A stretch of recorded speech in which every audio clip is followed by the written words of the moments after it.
Para este segundo semestre, entre octubre y noviembre, vamos a ser el país invitado de la Feria Internacional del Libro de Santiago de Chile, que es el evento cultural más importante de ese país.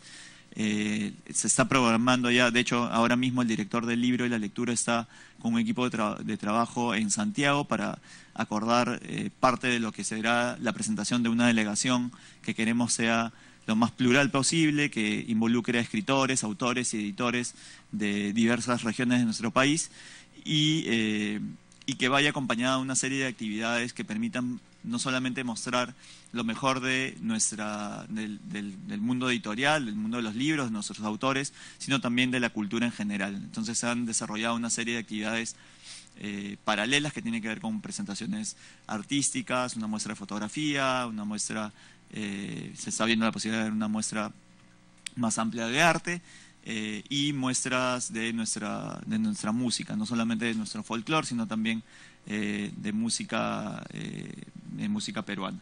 Y para finalizar con estos temas internacionales, una participación importante es la que tendremos también como país invitado en Arco Madrid. Es la feria de galerías más importante, probablemente la más importante de Europa, sin duda la más importante para Hispanoamérica. Países de la región ya han participado y será la primera vez que el Perú participe como país invitado. Esto es muy importante. Hace poco acaba de terminar la feria de Madrid en febrero pasado. Creo que es muy importante porque al trabajo que nosotros estamos desarrollando para mostrar lo mejor de la plástica contemporánea a través de las galerías que participarán en Arco, estamos también pensando, como al igual que en Filsa, mostrar parte de lo que es la cultura. En alguna otra oportunidad podríamos seguramente ampliar los diversos ejes que estamos pensando, porque además de la participación de las galerías en la propia Feria Arco de Madrid, hay una serie de actividades que se desarrollan alrededor de la feria. Estamos coordinando, por supuesto, como en algunos otros casos de los que he hablado, como la Filsa, por ejemplo, con PROMPERÚ, con el Ministerio de Comercio Exterior, porque parte de las presentaciones o de la presencia internacional del país, no solamente presentar nuestra cultura, sino aprovechar el eje cultural para hacer promoción del turismo hacia nuestro país, de las industrias culturales y en general de la imagen del país y de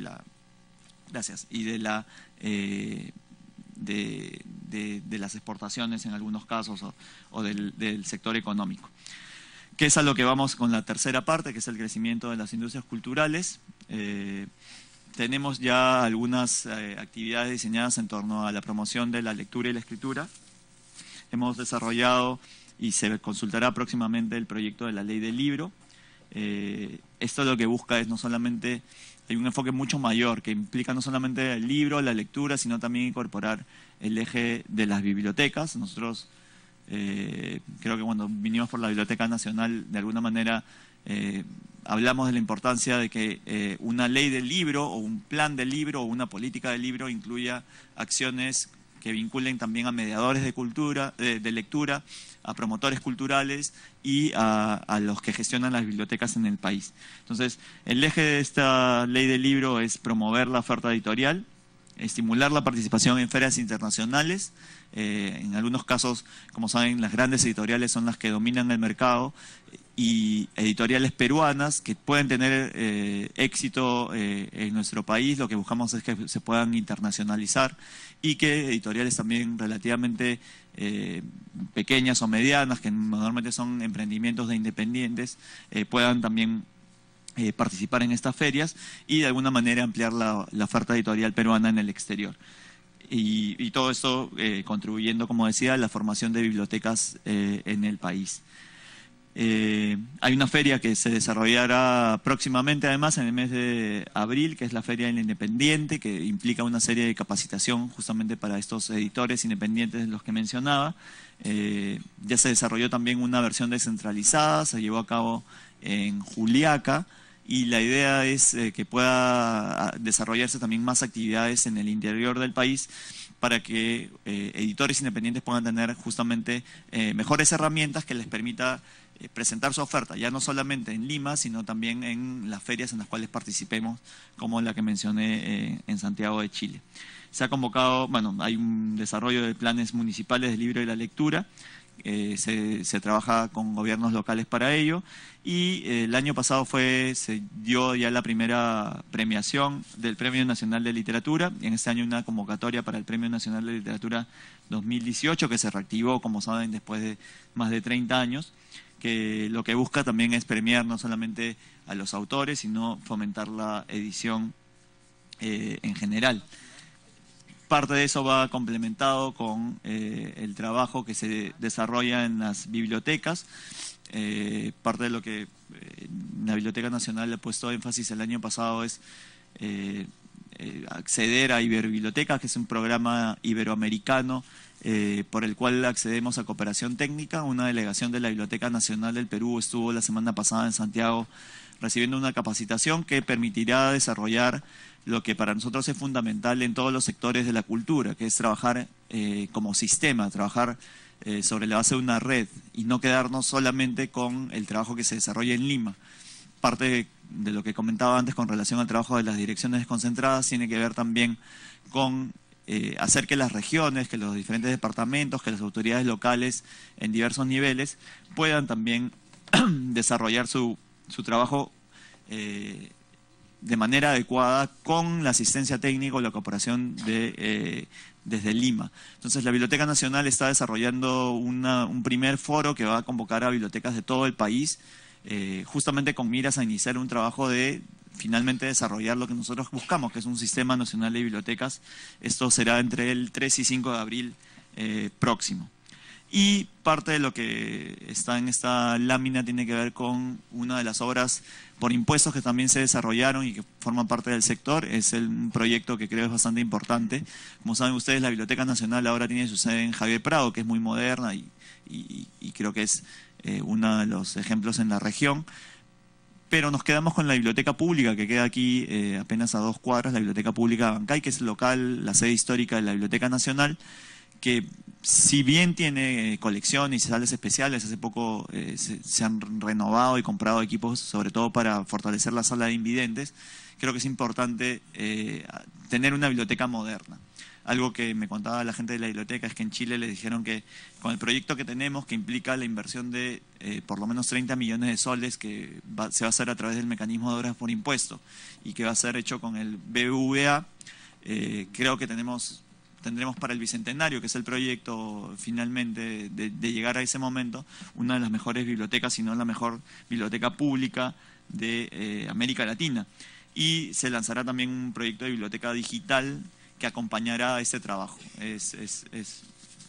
Digamos, el desarrollo de las industrias culturales pasa por el fortalecimiento de las editoriales, pero para fortalecer las editoriales también creo que se necesita fortalecer la red de bibliotecas que pueda existir en el país.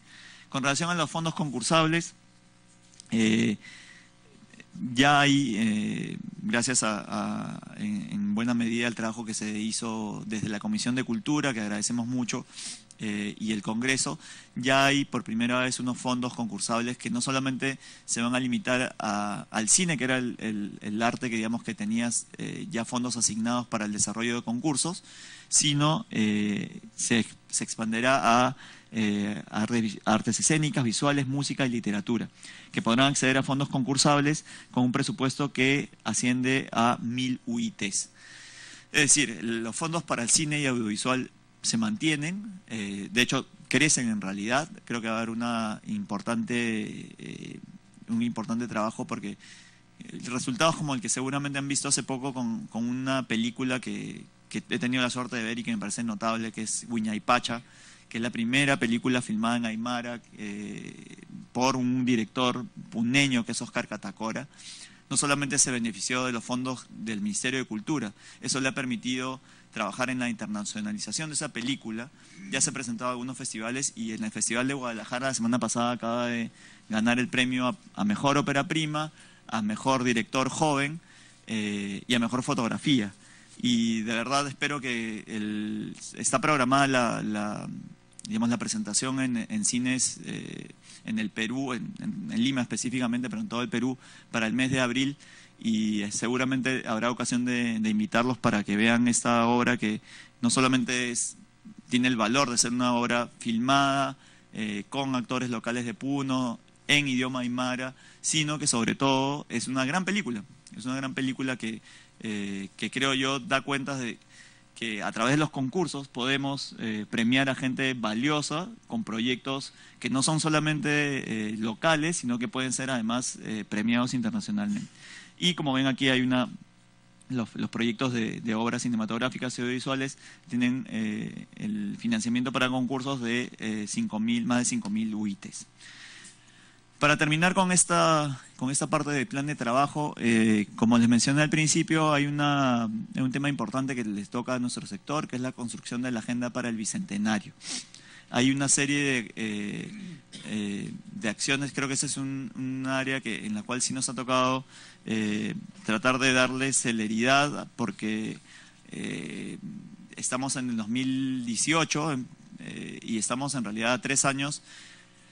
Es cierto, de la conmemoración central probablemente de nuestra independencia, los 200 años de nuestra independencia, pero creo importante notar que algo que ha salido también en el diálogo con los gobiernos regionales, hemos tenido hoy una primera reunión con el presidente de la Comisión del Bicentenario del Congreso, el congresista Juan Cheput, y con presidentes de gobiernos regionales, y los gobiernos regionales en el mecanismo del GORE, digamos, tuvimos un diálogo y convinimos en tener una reunión, porque hay una comisión que han formado ellos para el tema de Bicentenario.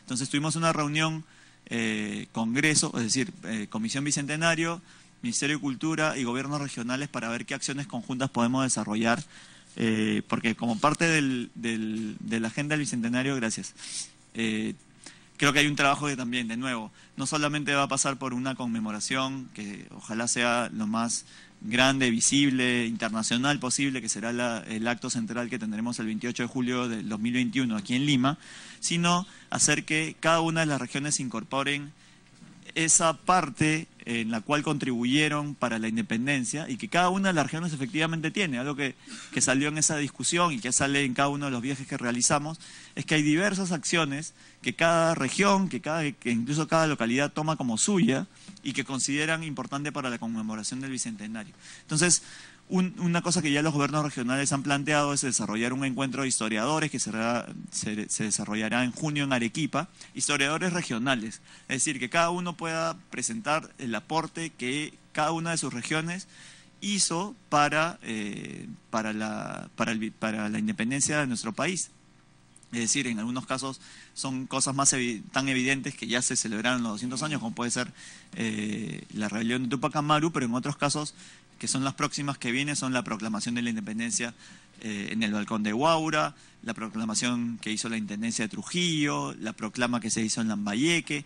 Ayer, en una visita que tuvimos a una localidad en Puerto Supe, de hecho, ellos consideran a Francisco Vidal, ellos consideran que una primera proclamación se hizo el 5 de abril de 1819 en Supe, en Barranca, entonces, que es la de Francisco Vidal, y los invitamos a que participen en este tipo de acciones que lo que permiten es que las regiones se enorgullezcan y se consideren parte, y que esta celebración del Bicentenario no sea una celebración de Lima, sino una celebración de todo el país. Tenemos algunas acciones ya desarrolladas como Secretaría Técnica. Queremos desarrollar una narrativa del Bicentenario que complemente las acciones que ya se han iniciado y que tienen que ver con acciones concretas que seguramente serán más visibles, como el desarrollo o la premiación, ¿no?, de un concurso para tener un logo del Bicentenario, tener una canción para el Bicentenario. Los ganadores de estos concursos que hemos ampliado un poquito para dar más opciones a gente que se presente, serán en julio de este año. Pero creo que más allá de eso, creo que hay que darle un contenido a la agenda del Bicentenario, que es algo en lo que estamos trabajando, y que creo seguramente la Comisión de Cultura apoyará, porque no es un trabajo solamente de la Comisión del Bicentenario, creo, sino un trabajo que también debe formar parte de la agenda de esta comisión. Creo que eso sería todo por el momento. La invitación que tuvimos fue para presentar nuestro plan de trabajo. Luego nos llegó otra comunicación para presentar el proyecto del MUNA. Nos ponemos a su disposición, señor vicepresidente, para continuar con la presentación, o para tener algunas preguntas, las preguntas que los señores congresistas por su intermedio puedan querer desarrollar. De nuevo les agradezco mucho esta posibilidad. Gracias, señor ministro, por esta interesante exposición. Definitivamente en el sector lo que más nos anima es ver la actividad del ministerio, cómo se están planificando las cosas, cómo se está afianzando la institucionalidad del ministerio y ver el accionar de un hombre inteligente. Cuando algo funciona no se cambia a la gente que lo hace funcionar. Esa es la primera felicitación. Se encuentra ya con nosotros la presidenta. Yo le iba a ofrecer la palabra al congresista que la quiera tomar. ¿Hay alguien que quiera tomar la palabra? ¿Congresista Pariona? Congresista Ochoa. En ese orden. Muchas gracias, presidente. Saludamos la presencia del ministro de Cultura, quien ha podido presentar en líneas generales el plan de trabajo que va o viene desarrollando desde su sector. Creo que es importante mencionar sobre la necesidad de nuestro país de contar con una política nacional de cultura, que debe además ser un proceso participativo como indica en las láminas, y que en algunas regiones como en Ayacucho, presidenta, ya hemos empezado un proceso que va en esta línea, porque en nuestra región, siendo una región con más del 70% de población quechua hablante, con sitios arqueológicos importantes como Huari, Quinua, Piquimachay, Vilcahuamán, entre otros, no tengamos una política regional de cultura. Y por supuesto, cuando no es una política regional, no hay presupuesto asignado, no hay prioridad, no hay una ruta clara de cómo se trabaja, se fortalece este aspecto tan fundamental para una región como Ayacucho. Entonces sí me parece fundamental resaltar que haya colocado dentro de su plan la iniciativa de construir una política nacional de cultura. Como bien sabemos, el Ministerio de Cultura además cuenta con dos viceministerios, una la de interculturalidad y la otra de patrimonio cultural. Me interesaría hacer hincapié, sé que no necesariamente está vinculado con la Comisión de Cultura en la que estamos en este momento, pero sí en otras comisiones con más fuerza. Este viceministerio cuenta con dos direcciones: la Dirección de Política para Pueblos Indígenas y para el pueblo afroperuano.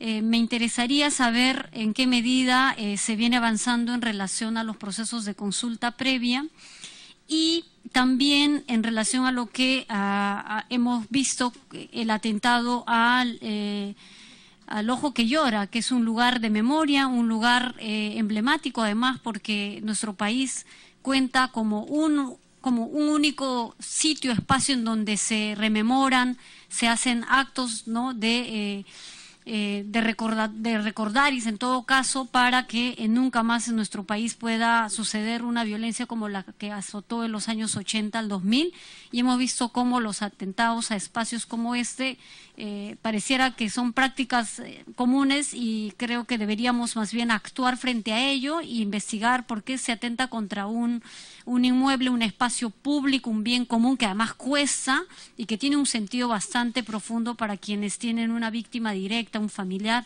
y que esa colocación de piedras que se ha hecho, por supuesto, no solo es una piedra, eso significa el reconocimiento y ese sufrimiento también que los familiares sienten y por los cuales abogan todavía por justicia. Eso, presidente, y luego en relación a las direcciones desconcentradas de cultura, antes de que fueran direcciones desconcentradas de cultura y antes INC, no tenían un vasto o por lo menos un presupuesto que les permita funcionar de manera activa.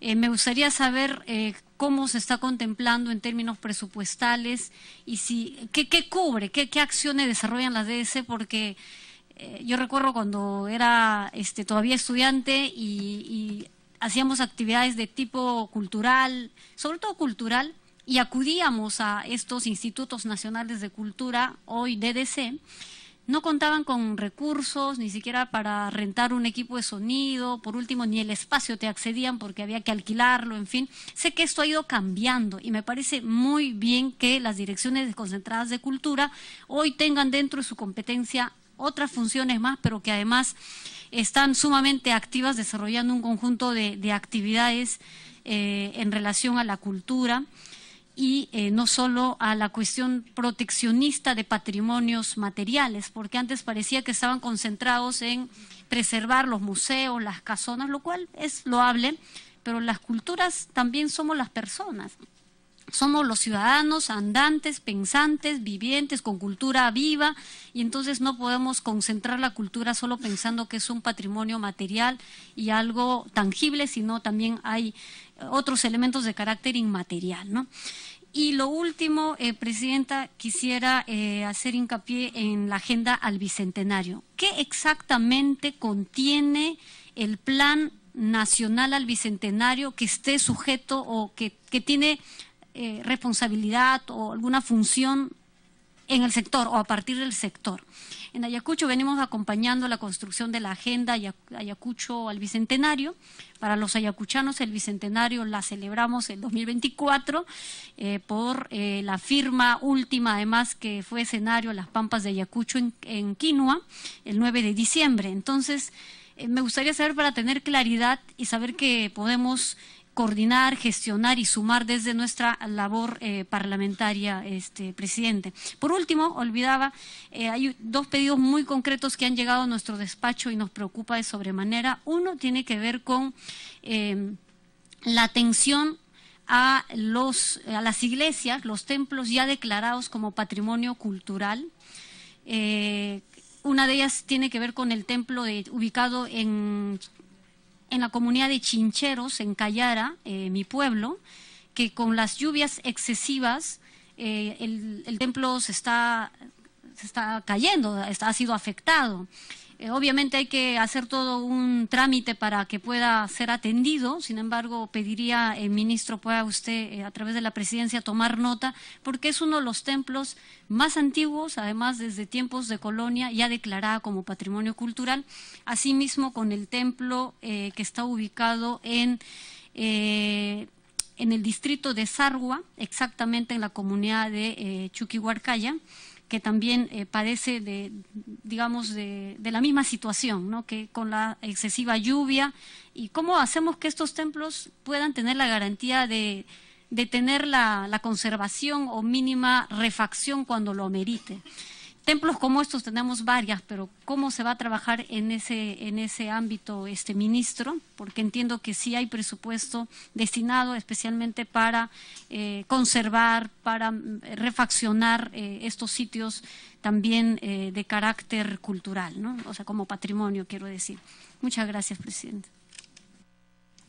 Gracias, congresista Pariona. Ahora le concedemos el uso de la palabra al congresista Ochoa Peso, de Frente Amplio. Del Nuevo Perú. Del ex Frente Amplio. Bueno, muchas gracias, Presidenta. Debe ser, como no frecuento mucho a la comisión, pero hoy es un momento fundamental e importantísimo. Presidenta María, saludar a todos los colegas congresistas. Soy efectivamente congresista Edgar Ochoa. Me incorporo a la comisión hoy porque creo que era fundamental el tema de la presencia de nuestro ministro Alejandro. Buenas tardes, saludarlo. No soy historiador, soy profesor, a mucha honra. Y para nosotros los maestros de educación intercultural y en lengua materna, en lengua originaria, es fundamental. Nosotros los maestros estamos convencidos que la cultura es uno de los elementos fundamentales para el desarrollo de los aprendizajes. No es posible aprender ni desarrollar oportunidades de aprendizaje si la cultura no es parte de, y si la cultura no es reconocida como propia de. En ese sentido, quería hacer mi participación de cara a los objetivos del Ministerio, pero también de cara a esta convocatoria que nos hace 1821, el Bicentenario. Y ahí sí queremos ser bastante enfáticos porque hay que ir precisando qué bicentenario, porque como usted lo ha señalado, señor ministro, ya en la comunidad X se consideran los emancipadores principales. Y entonces vamos a decir que en 1492, desde Santos Atahualpa, ya no es bicentenario, ¿no es cierto? La rebelión de Cusco en 1814 ya pasó el bicentenario. Ahora vamos a celebrar otro bicentenario de 1821 y Ayacucho lo va a celebrar el 2024. O sea, es un tema que, si no es que hay que aclarar, cierto que todos hacemos una celebración fundamental de un momento histórico que es la emancipación. Y ahí sí, presidente, ministro, quisiera a través de la presidencia, quisiera hacer énfasis en cómo es que este plan bicentenario nos pueda permitir tener y contar con política cultural nacional y que las regiones, todas ellas, tengan instrumentos de gestión cultural local. O sea, las regiones no tienen instrumentos de gestión cultural local y entonces no se gestiona la cultura y en tanto somos un país que va a la nada, somos un gran ayllu. Y si esto fuera cierto, ministro, usted sabe, el primer reconocimiento es que todos nos reconoceríamos como hermanos, como parientes y las cosas en el país cambiarían. Y si esto fuera cierto, ministro, también sería cierto que trascendería